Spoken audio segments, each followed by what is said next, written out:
Este fórum, vamos a mais um tema e compor a mesa. O tema é o censo escolar como ferramenta para qualificar a colaboração federativa, matrículas da EJA e educação integral. Para isto, convidamos o Coordenador Geral de Controle de Qualidade e de Tratamento da Informação do Instituto Nacional de Estudos e Pesquisas Educacionais, Anísio Teixeira, o INEP, é o Fábio Bravin.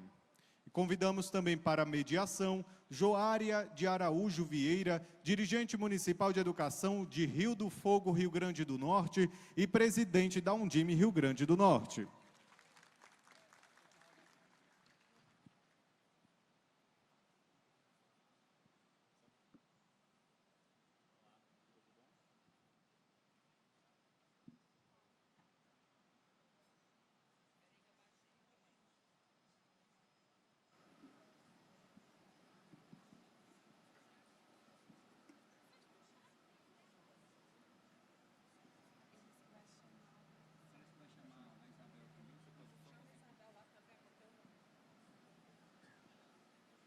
Boa tarde a todas as pessoas aqui presentes.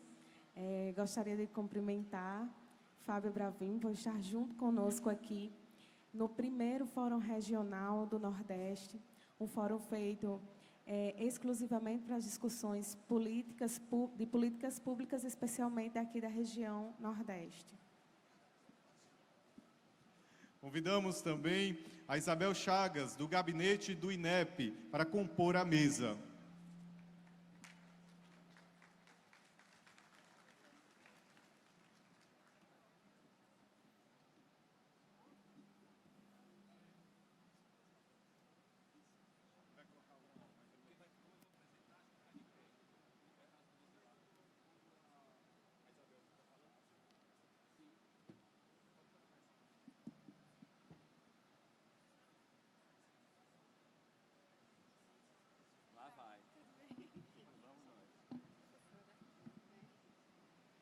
Bem-vinda, professora Isabel, também, para compartilhar conosco, estar compartilhando aqui conosco nessa tarde conhecimento.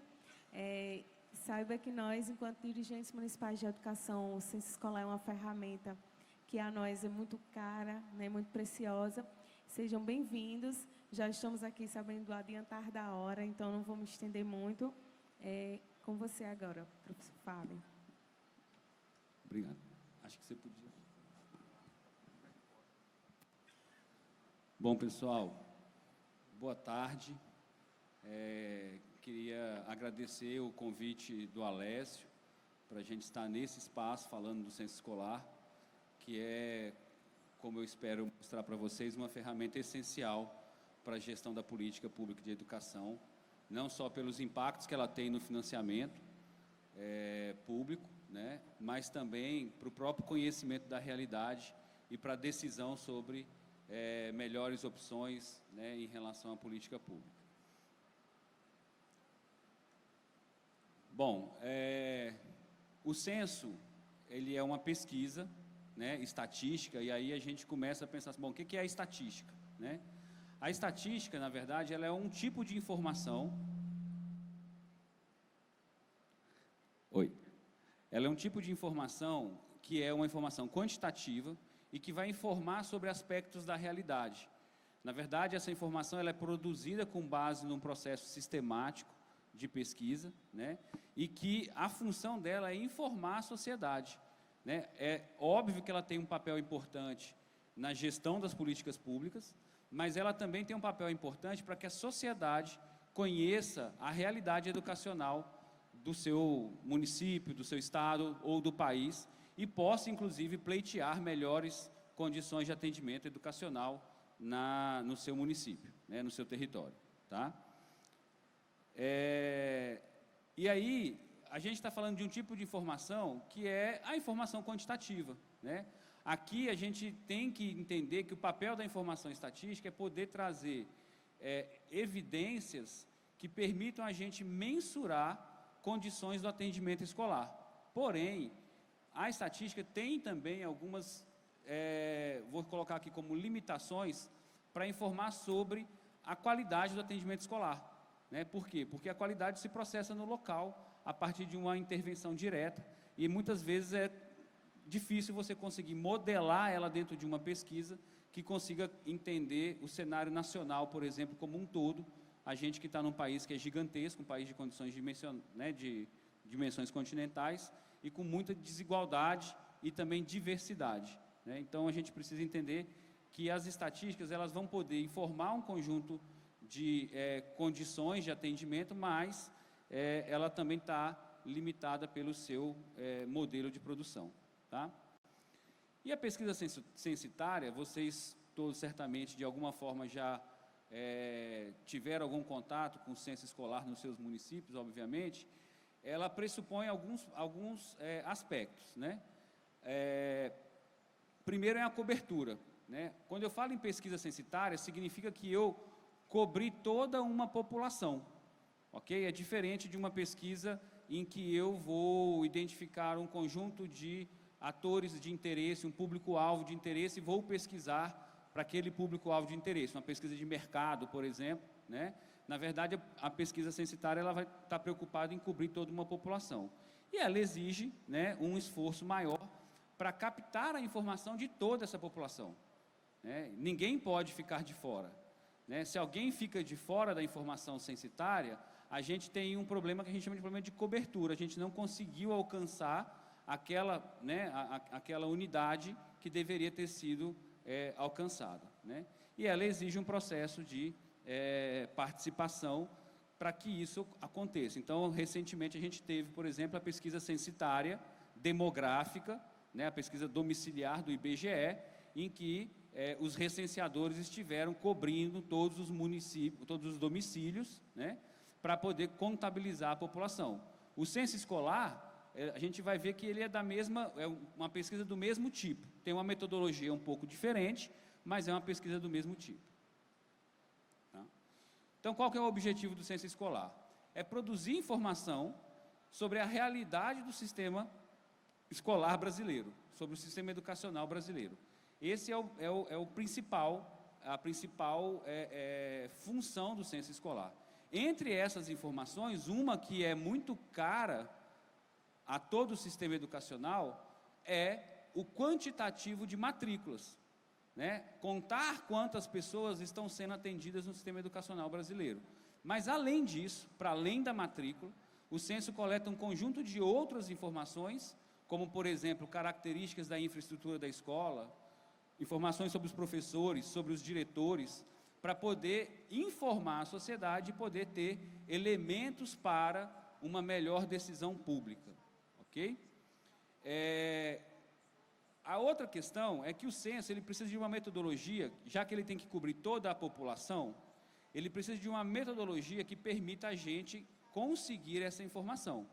Então, vocês secretários, provavelmente já, né, quem está na gestão da Secretaria Municipal, provavelmente já se deparou em algum momento assim, olha, o censo vai abrir e é do dia tal até o dia tal que eu tenho que coletar a informação, né? Normalmente vai ali da última quarta-feira do mês de maio até o final de julho, em que eu tenho que fazer a informação da escola. Por que isso? Porque a pesquisa tem uma data de referência, porque a população se move, né? Uma família muda de local, uma criança sai de uma escola e vai para outra escola. E se eu não tiver uma data de referência, né, eu conto essa criança 2 vezes. Então, é preciso que esse processo, esse esforço do recenseamento, ele aconteça num período igual para todos. Por isso que tem data de referência, por isso que tem uma metodologia que tem que ser observada, né? E isso vai oferecer a gente uma informação de melhor qualidade. Tá? Então, o censo escolar é uma pesquisa censitária, de abrangência nacional. O público-alvo, quando eu falo assim, eu cobri toda a população escolar, como é que eu sei disso? É que eu fui em todas as escolas de educação básica. Então, a minha população é formada pela unidade escolar.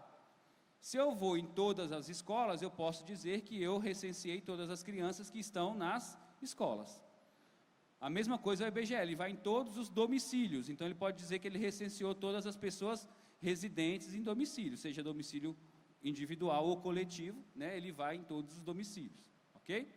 É uma pesquisa anual, então vocês estão, né, já conhecem isso. A nossa referência é a última quarta-feira do mês de maio, tá? Então, quando eu informo que um aluno tem matrícula e tem frequência escolar, que eu vou falar um pouquinho mais para frente, né? Eu estou dizendo que ele estava matriculado, tinha um vínculo formal com aquela escola, e ele estava frequente naquela escola na última quarta-feira do mês de maio. Se por acaso uma outra escola informar aquele aluno, vai ter que ser feita uma desambiguação. Eu tenho que ver quem é que tem essa informação, porque o aluno não pode estar em 2 locais ao mesmo tempo. E aí quem é que ganha? Quem tem o aluno naquela data de referência, ok? Tem 2 etapas de coleta, que é a que a gente chama, a primeira etapa é aquela mais longa, que a gente coleta informação sobre a escola, sobre a turma, sobre os alunos e sobre os professores, além dos dados de gestor, né? Essa é a mais longa, que começa ali no final de maio, vai até julho, final de julho. Aí o INEP tem um tempo para tratar a informação, fazer a publicação preliminar. Aí vocês, municípios, têm 30 dias para fazer a verificação da publicação preliminar, retificar, se for necessário, né, a informação, para que a gente tenha a divulgação final. Ali no final de dezembro, a gente manda uma contagem inicial das matrículas da rede estadual e da rede municipal, as matrículas presenciais, para que o FNDE possa já usar no cálculo dos coeficientes de distribuição do Fundeb. E tem uma segunda etapa, que é a etapa da situação do aluno, né, que acabou ontem, não sei quantos de vocês estavam acompanhando, que eu volto, depois que termina o ano letivo, e vou perguntar para cada matrícula que foi informada lá na escola, né? Então, na minha escola tem 10 alunos, para cada um dos 10 eu vou perguntar, o que aconteceu com esse aluno? Ele foi aprovado? Ele reprovou? Ele deixou a escola? Deixou de frequentar a escola? Eventualmente, você pode responder se ele faleceu, né? Enfim. Essa segunda etapa, a gente acabou a coleta, o prazo oficial ontem, ok? Mas vai reabrir para retificação por 15 dias no começo de abril. Essa informação, a gente percebe que, às vezes, os gestores têm um interesse muito grande na informação da primeira etapa, né? Mas na segunda etapa, às vezes, nem tanto. Só que eu queria lembrar a vocês que essa etapa ela é fundamental para a gente ter, por exemplo, indicadores da eficiência do sistema. As taxas de aprovação, taxa de reprovação, taxa de abandono são calculadas com base na segunda etapa do censo. Eu preciso saber o que é que aconteceu com o aluno. E como vocês viram hoje de manhã na apresentação do Alessio, né, não sei quantos que se atentaram, na distribuição do VAR lá vai ter componentes da segunda etapa do censo. A taxa de abandono e a taxa de aprovação vão participar do cômputo, né, do VAR, né? Para além disso, de novo, as métricas, né, de você ter um sistema eficiente ou não, quer dizer, meu sistema está sendo eficiente no sentido de promover o fluxo, a trajetória regular desse aluno, é através dessa informação. Então, se você implementa localmente uma política para melhorar a eficiência do sistema, para fazer com que as crianças tenham uma trajetória adequada, né, se você não preenche adequadamente a segunda etapa do censo, você vai ter uma falha na informação para a sua decisão sobre a sua estratégia que você está implementando lá no município. Então, é preciso que todas as escolas voltem na segunda etapa e, para cada informação que foi feita em relação à matrícula do aluno, informem corretamente a situação do aluno, que é se o aluno deixou de frequentar, se o aluno foi aprovado, foi reprovado, né, se eventualmente faleceu. A unidade de informação, já falei, é a escola, ela forma a nossa população, né? Então a gente está falando de cerca de 178 mil escolas no Brasil. A gente reúne informações sobre discentes, docentes, sobre as turmas, sobre os gestores escolares, tá? E a gente vai ter dados desagregados até o nível da escola, né? Eu vou chegar ao Brasil, vou ter as grandes regiões, vou ter os estados, as unidades da federação, os municípios e as escolas. A forma de coleta é um questionário eletrônico, então, muitos de vocês já se depararam, o Educacenso, a gente chama de Educacenso, o Educacenso é a ferramenta deste instrumento. Esse instrumento tem um conjunto de informações que é requisitadas ali, são os quesitos da pesquisa, né? E esses quesitos, eles são muitas das vezes construídos junto com o MEC, com o CONSED, com a Undime, né, e com as coordenações do censo nos estados e nos municípios, primeiro, para a gente saber se as escolas detêm aquela informação. Se a escola detém a informação, se ela pode fazer aquela informação. Também hoje, mais cedo, né, na palestra que a gente teve ali na hora do almoço, né, a gente houve uma apresentação sobre a questão do quesito de corraça, por exemplo, né? Corraça é uma informação que ela é autoatribuída, ela tem que ser atribuída pela família da criança, se for uma criança, né, menor de 16 anos, o ideal que seja a família que faça a informação, ou pelo próprio estudante. Então, para que você possa informar no censo escolar, é preciso que a escola tenha essa informação. Se a escola não tiver essa informação, a informação vai ficar prejudicada. Então, o que ela trouxe, que lá no estado do Mato Grosso tem uma alta taxa de alunos sem informação, é preciso haver uma conscientização e um trabalho efetivo das gestões municipais para que as escolas passem a ter essa informação nos seus registros administrativos. Quando a criança fosse matricular, perguntar. Se a criança não sabe, chamar a família, perguntar, né, para ver se a família faz a auto-identificação, a auto-atribuição daquela característica que é tão importante para a gente poder ter uma avaliação sobre as desigualdades, sobre a inclusão, né, ela vem desta informação. Então, ela é essencial para que a gente atribua. Agora, é preciso que haja efetivamente um esforço, porque a pesquisa é uma pesquisa de metodologia indireta. O que é isso, né? Quando o IBGE bate na porta, ela pergunta para a pessoa, para o entrevistado. A gente chama isso de metodologia direta. Eu estou fazendo uma entrevista direta. O censo escolar, ele não pergunta para o aluno, ele não pergunta para o professor. Ele bate na porta da escola e fala assim: escola, eu preciso dessas informações dos seus alunos, do seu gestor e dos seus professores. E preciso também dessas informações da sua infraestrutura física. Onde que essas informações devem estar? Na escola, em documentos administrativos da escola, em registros administrativos da escola. Porque esse registro é a minha fonte documental de que o dado informado tem uma evidência empírica, uma evidência de que acontece na realidade, ok? Então é preciso que as escolas tenham organizadas todos os seus registros escolares, sejam os registros de alunos, sejam os registros de docente, a questão de formação docente, né, a questão do tipo de vínculo desse profissional docente, se é um professor temporário, se é um professor efetivo, né? Precisa ter essa informação na escola para que você possa oferecer essa informação para o censo escolar, ok? Obviamente tem algumas informações que você pode ter o visual. Quando eu pergunto assim, a escola tem quadra de esporte? Né, o ideal seria que tivesse lá um inventário da escola, um documento da escola, informando sobre os ambientes físicos da escola, para que o gestor possa estar seguro de que ele está informando aquilo com base num documento de evidência, né? Mas, eventualmente, a parte da infraestrutura é um pouco mais fácil de você observar diretamente se você for na escola.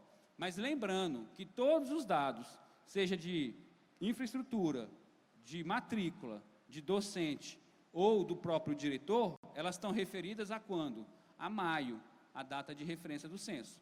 Então, se a minha escola não tinha uma quadra de esporte e passou a ter uma quadra de esporte, se foi depois da data de referência, ela vai entrar na próxima pesquisa, no próximo censo, ok? Para que a gente possa, através das sucessivas vezes que a gente volta nas escolas, ir percebendo como é que está o desempenho das políticas, por exemplo. Se eu faço uma política para ampliação da jornada em tempo integral, a gente espera que o instrumento de medida possa informar se aquela política está alcançando sucesso ou não, né? Se a matrícula em jornada de tempo integral está ampliando ou não. Qual é o instrumento que mede isso? O censo escolar.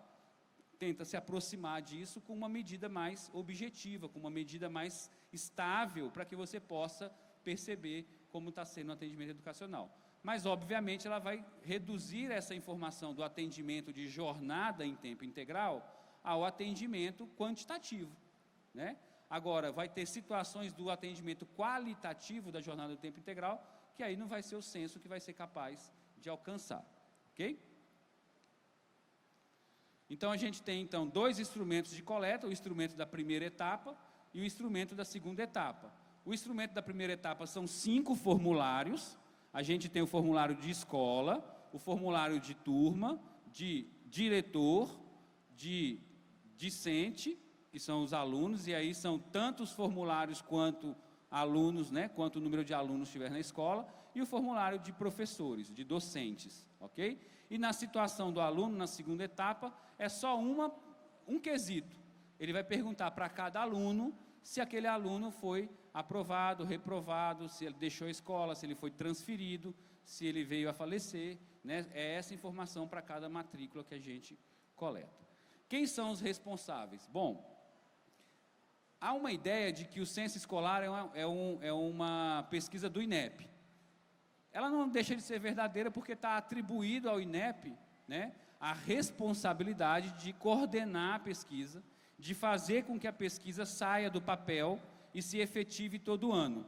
Mas o censo escolar, ele é uma pesquisa que, diferente, por exemplo, da pesquisa do IBGE, que eu comentei com vocês aqui, o INEP não contrata um pesquisador para bater lá na porta da escola e perguntar para a escola.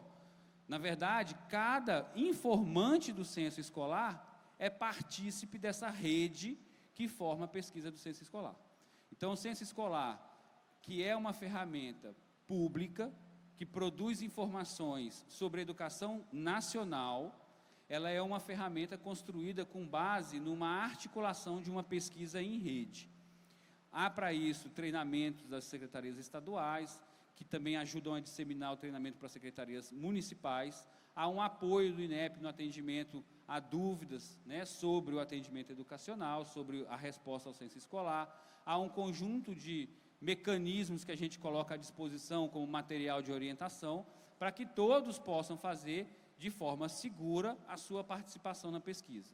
Normalmente, quando a escola responde individualmente, quem responde é o secretário escolar, quando há o secretário escolar na escola, né? Quando não tem, às vezes é o diretor, vice-diretor, ou até mesmo, às vezes, um professor que é delegado para poder recolher aquele conjunto de informações. Mas a gente tem situações em que alguns municípios e alguns estados possuem sistemas de gestão escolar que fazem a gestão, por exemplo, da matrícula na rede de ensino, e às vezes eles usam dessa ferramenta de gestão administrativa ali dos dados escolares para migrar o dado para o censo escolar. Isso facilita um pouco o processo, mas mesmo quando há isso, quem fecha o censo é a escola. Então, depois de migrar, os estados que têm esse recurso, eles abrem para as escolas verificarem e confirmar se aquilo se aquilo representa a realidade da escola. Então, quem são os responsáveis? Toda a cadeia, até chegar, obviamente, no INEP, que tem a sua responsabilidade. Mas eu dependo do informante lá na escola, dependo do gestor municipal, que é responsável solidário pelas informações da rede municipal, dependo do gestor estadual, que é responsável pela rede da gestão estadual, dependo do MEC, que é responsável pela rede federal, dependo dos gestores das escolas particulares, individualmente, né, porque cada escola tem... E depende, obviamente, depende do próprio INEP, né? Então, dentro desse contexto de pesquisa em rede, a gente tem papéis definidos para os informantes da pesquisa, né? E os informantes da pesquisa participam do processo e são responsáveis, são corresponsáveis por aquela informação. Então, essa é a rede do censo escolar, 27 municípios, 27 estados, 5.570 municípios, mais ou menos 178.500 escolas de educação básica, a gente não está contando aqui as instituições de ensino superior, que é o outro censo, é o censo da educação superior, né? 210 mil informantes. Então, vejam, a gente tem mais informantes do que o número de escolas. Isso acontece porque a gente tem os informantes estaduais, a gente às vezes tem mais de um informante na escola, dependendo do tamanho da escola, ok? 47 milhões e 300 mil alunos, que são os dados do nosso último censo, 2,4 milhões de docentes e 161.800 diretores escolares. Essa é a rede, né, que o censo cobre, né, e do qual essa rede participa da própria construção do censo escolar. E aí, só para a gente ilustrar, né, aqui ó, é o número de matrículas do censo escolar. Não sei se eu consigo apontar aqui, consigo não, né?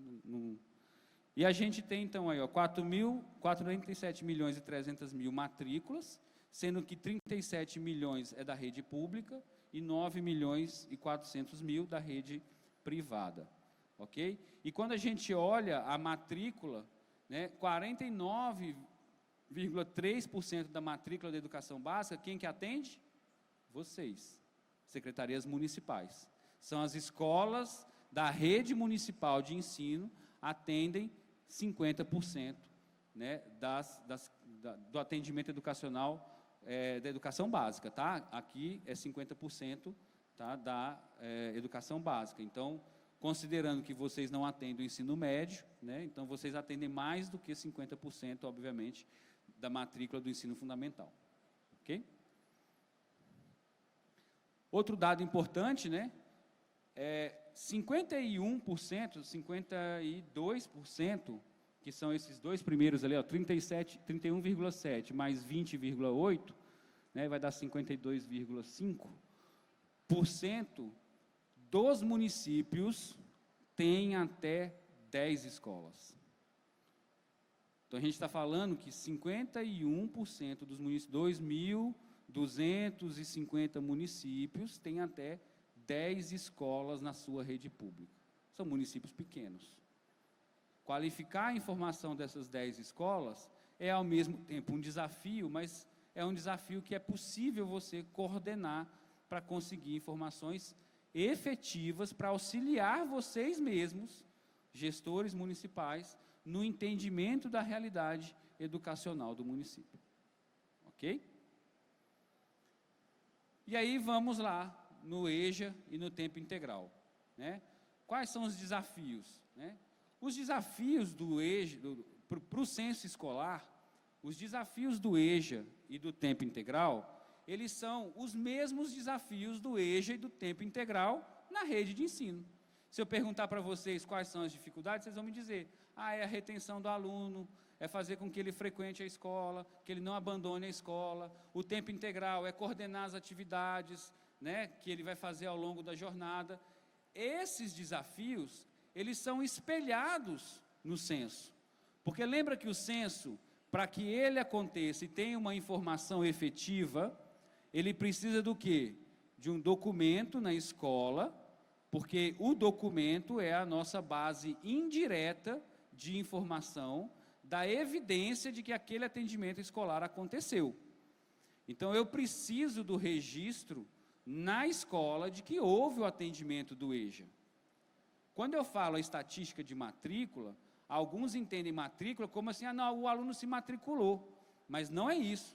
A matrícula para o censo é o vínculo formal de que ele está vinculado àquela escola, mas a frequência na data de referência. E só é possível apurar frequência, qual foi a atividade desenvolvida, quem foi o professor que deu, quem foi os alunos que participaram da atividade, através de qual documento escolar? Diário de classe. Então, se as escolas não têm um diário de classe organizado, ela vai ter dificuldades para comprovar, em qualquer situação, seja através da pesquisa de controle de qualidade, que a gente volta em alguns municípios, para verificar se a escola tem a evidência, o documento, de que ela fez aquele atendimento escolar, né? Seja para o controle interno, seja para o controle externo. Então, é necessário que os gestores estejam imbuídos do objetivo de fazer com que as suas escolas tenham um registro adequado das atividades que se processam na escola. Se são atividades vinculadas ao EJA, né, eu preciso ter o registro. Não dá para chegar lá e pegar um diário de classe que está todo mundo presente todos os dias do ano. Tem alguma coisa errada, ninguém ficou doente, ninguém faltou um dia. Ou pegar um diário de classe que não tem a assinatura do professor, ou que não tem a matéria que o professor, né, que o professor ministrou, ou que, não, esse aluno está em tempo integral, mas ele está fazendo o quê? Não sei, ele estava fazendo atividade esportiva. Qual atividade esportiva? Ele faltou? Ele não faltou? A atividade foi ofertada durante todo o ano letivo? Todas essas características que eu estou falando aqui, elas estão presentes no instrumento da pesquisa. E quando os informantes vão lá responder, eles falam que eles dão fé pública para aquela informação que está sendo colocada. Aquela informação ali tem fé pública, né? Uma discordância em relação à informação e a evidência de que efetivamente aquele atendimento educacional se processou na realidade, é um problema da fé pública daquele que atestou que aquilo era verdade. Então, é essencial. E aí não é essencial para efeito da questão do financiamento. É claro que tem um impacto no financiamento, né? Porque a gente está fazendo um financiamento da educação per capita com base na população. Quem revela a população que é atendida é o censo escolar. Mas ela é essencial para que vocês, gestores, tenham informações críveis, tenham informações nas quais vocês possam confiar, para quais vocês possam contar que você tem a melhor informação para tomar a melhor decisão. Se não tem, então a gente precisa avançar no sentido de fazer com que isso passe a ser algo que se persiga enquanto um objetivo da gestão. A gestão municipal tem que auxiliar as escolas a fazer um registro adequado, para que seja informado adequadamente ao censo, para que a informação retorne para vocês com capacidade de vocês avaliarem se as ações e as estratégias que estão sendo implementadas no local, se elas estão sendo bem-sucedidas, se elas estão paradas ali meio que, né, estagnadas, ou se elas estão tendo, às vezes, um retorno não esperado, né, uma situação não esperada. Sem esse esforço, sem essa capacidade de juntos, porque o censo, de novo, não é um instrumento do INEP, é um instrumento do Brasil, da República, né, é um instrumento que a República Brasileira constituiu para poder ter informações oficiais sobre o sistema educacional, a gente vai estar sujeito a tomar decisões não as mais adequadas, necessariamente. Ok? Então, quando eu olho o tempo integral, o que eu percebo, né? A gente consegue perceber aí a questão da pandemia em 2020, que aí é claro que o atendimento caiu em tempo integral. A gente tem algumas características do atendimento de tempo integral que foram consideradas para que a gente pudesse ter uma medida mesmo na pandemia, né? Claro que a gente não teve atendimento educacional, né? Mas a gente percebe que a educação em tempo integral está numa crescente. Se ela está numa crescente, a primeira coisa que a gente pode refletir é que parece haver um interesse sobre a informação do tempo integral, né? E aí, o tempo integral vai se desenvolvendo como uma política para a ampliação da jornada escolar, enfim. O que vai ser exigido? Que a minha informação seja adequada, porque ela é uma informação de interesse. Do mesmo fato que ela é de interesse para o financiamento educacional, ela também é interesse para o controle interno, para o controle externo, né? E aí pode ser que bata lá na porta do município um tribunal de contas, né? Ou bata na porta do município uma controladoria e pergunte, olha, você está me dizendo que você ampliou o seu atendimento de tempo integral em 20%. Cadê o registro do que vocês fizeram? Onde está o registro? Né, vocês tiveram aí uma discussão sobre as políticas, né, a implementação da política de tempo integral no município, desde a lei, mas não só a lei, né, a efetivação disso enquanto um atendimento. Então, é importante entender que essas questões têm uma repercussão. Ok? Aqui era só o tempo integral por estado, né, na rede pública dos estados, não vou me ater aqui muito. E o EJA é um pouco diferente, né? A gente está, obviamente, num contexto de incentivo a trazer as pessoas para a escolarização daqueles que não puderam ser atendidos na idade adequada, né? Existe um esforço de pensar política para garantir esse atendimento, mas o EJA, a gente observa que ele vem numa característica descendente, vem diminuindo a população atendida na EJA. Então, se o seu município tem um comportamento diferente do descendente, que é o padrão nacional, isso significa que está errado? Não. Seu município pode estar implementando efetivamente uma política para atendimento no EJA, ok? Mas saiba que se o seu município está indo em direção contrária, ele passa a ser o quê? Vitrine. Então, tomem cuidado, né? É preciso ter os registros adequados do atendimento na EJA. E a gente sabe que o desafio do atendimento da EJA é, olha, está aqui, está matriculado o aluno, ele está frequente à escola? Não, se ele não está frequente à escola, ele não participa do censo.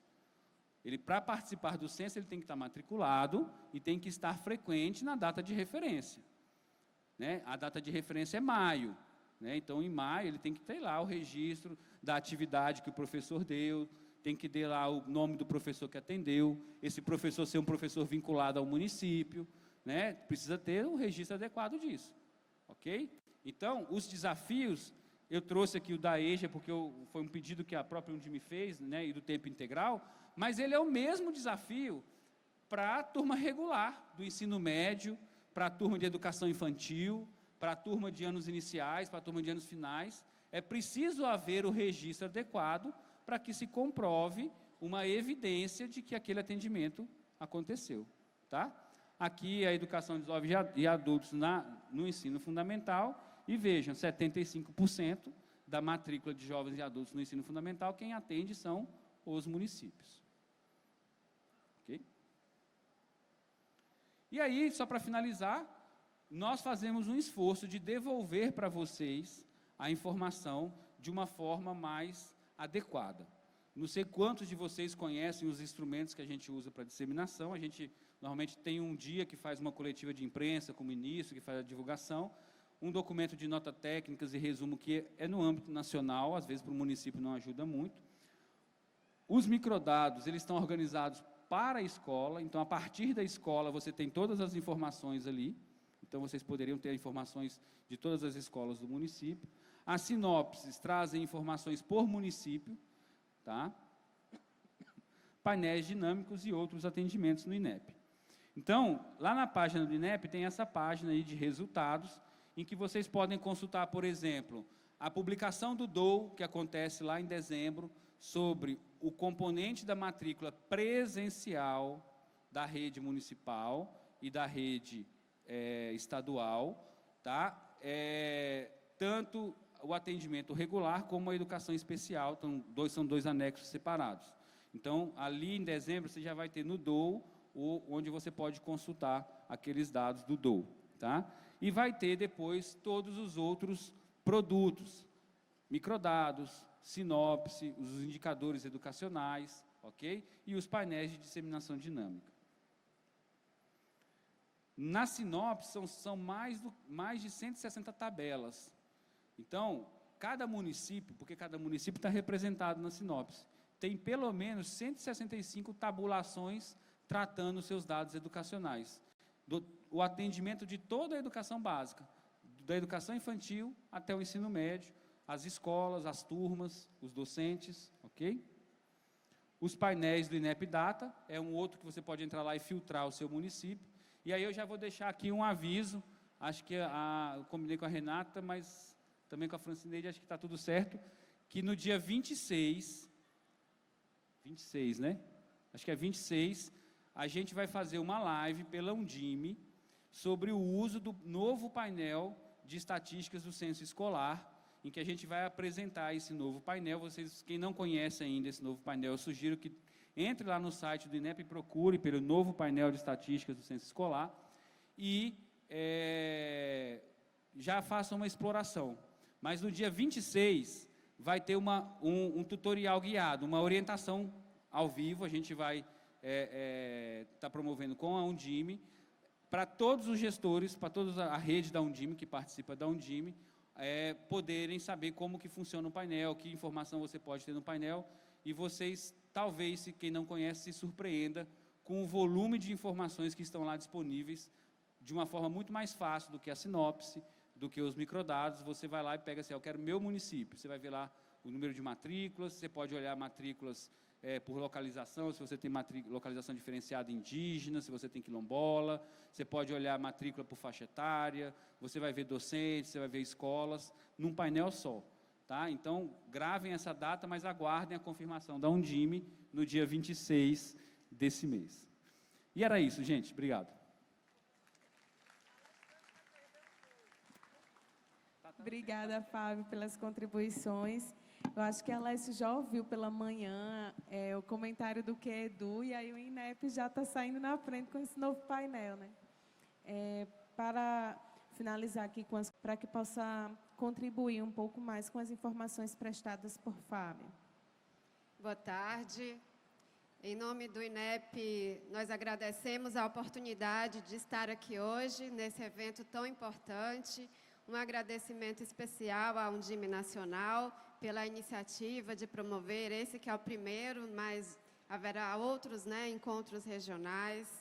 Esperamos estar em todos, né, nós estamos nos organizando para essa participação do INEP, nesse evento que é muito importante, porque nós estamos aqui diante da pauta da educação brasileira, né, porque, afinal de contas, os municípios que levam essa agenda no dia a dia, sob a liderança da Undime, né, do presidente Alessio Costa. O INEP é uma autarquia federal, como vocês sabem, vinculada ao Ministério da Educação. É uma instituição que tem 87 anos, completados este ano de 2024. O censo escolar, ele tem quantos anos, Fábio? 90, não é isso? Tem 90 anos. Essa política, né, que foi apresentada aqui pelo Fábio, é uma política longeva, né? E esse processo, né, vocês sabem, é fruto de muito trabalho. Nas falas das mesas anteriores, os colegas falaram aqui de regime de colaboração. E esse pilar, né, essa estrutura do da gestão educacional do país, né, que se realiza por meio desse regime de colaboração, também se materializa na produção de informações, né, com as informações que são apresentadas pelos municípios, pelos estados, para o INEP, para a produção de dados e informações oficiais, as estatísticas, que irão subsidiar as políticas públicas. Nós, no INEP, estamos num momento bastante desafiador. Nós temos um volume de dados, uma produção de informações, acho que já tirou, mas vocês viram, né?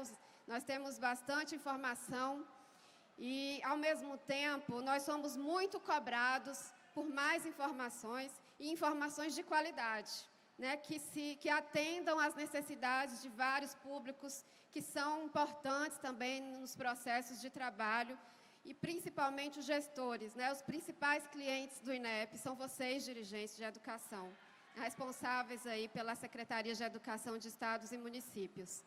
E também compartilhando com vocês esse momento de desafio, uma questão muito relevante que nos chega é uma avaliação da qualidade dessas informações, considerando que elas são parâmetros, são as referências para o financiamento das políticas.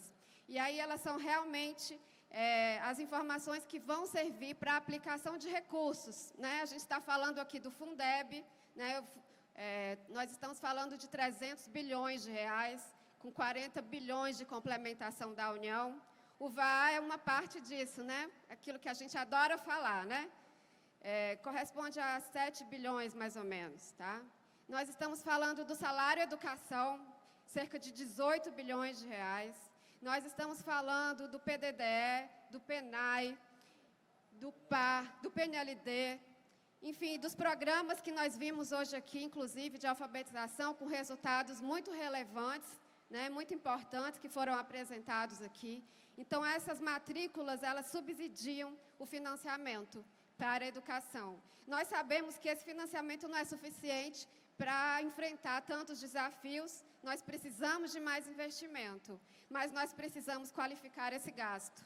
Então, importante nesse processo de apresentação de informações que vocês fiquem atentos, secretários e secretárias, para o preenchimento dessas fichas de matrícula, desses registros, desses cadastros, né, da escola, do dia a dia da escola, porque assim como o INEP, certamente essas informações serão solicitadas para vocês em razão do volume desses recursos, sobretudo em relação ao tempo integral, o programa que foi lançado pelo Ministério da Educação ano passado, e também pela EJA, Educação de Jovens e Adultos, que teve agora um incremento na matrícula do Fundeb, né, um incremento no fator de ponderação. Então, são recursos realmente que precisam ter um controle e fiscalização, e nós não discutimos isso. Nós acreditamos que é importante ter o controle e tem agentes legitimados para fazer esse controle. Não somos nós, né, Fábio? Cabe ao INEP analisar a qualidade dessas informações, no sentido da pesquisa. E cabe a vocês a qualidade desse atendimento. E cabe aos órgãos de controle. E aí são os órgãos de controle interno e os órgãos de controle externo que fazem esse acompanhamento, sem esquecer também de um outro ator muito importante, que é o controle social, realizado pelos conselhos municipais, estaduais e os conselhos de acompanhamento e controle social do Fundeb. Então, temos aí vários atores envolvidos para acompanhar esse processo. E ao longo desse ano já, nós estivemos aí com várias entidades que representam essas instâncias de controle e eles pedem acesso às informações, essas informações que vocês apresentam. E o INEP precisa disponibilizar informações para fiscalização e é isso que nós estamos fazendo. Essas atividades de fiscalização, elas vão acontecer ao longo do ano, em momentos específicos. Algumas delas já estão acontecendo aqui na região Nordeste. Tem Ceará aqui? Estou perguntando porque é meu estado, viu? Eu não sei se tem lá acontecendo hoje no Ceará, mas, enfim, nós sabemos de atividades de fiscalização, de controle, sendo realizadas nesse momento. E o INEP, inclusive, vai prestar um assessoramento técnico para que os auditores, né, os órgãos de tribunais de contas de estados, eles compreendam as dinâmicas da nossa realidade e consigam pensar um tratamento equivalente, para que não haja, né, entendimentos diversos aí, por vezes por falta de legislação que esclareça, que discipline melhor esse atendimento. Né, o tempo integral ele tem lacunas na legislação, há uma omissão muito grande, né, nós temos assim, basicamente uma regulamentação em torno da jornada, não é isso? Todo mundo sabe aqui, que é o que caracteriza, né, a matrícula de tempo integral, mas precisamos avançar ainda num processo de ter diretrizes nacionais mais claras para essas atividades, né? Enfim, então, nós estamos nessa perspectiva, né, de fazer esse trabalho conjunto com vocês e tentar melhorar a qualidade dessas informações, garantindo que elas são confiáveis, porque elas são prestadas por entes que têm autonomia federativa para tanto.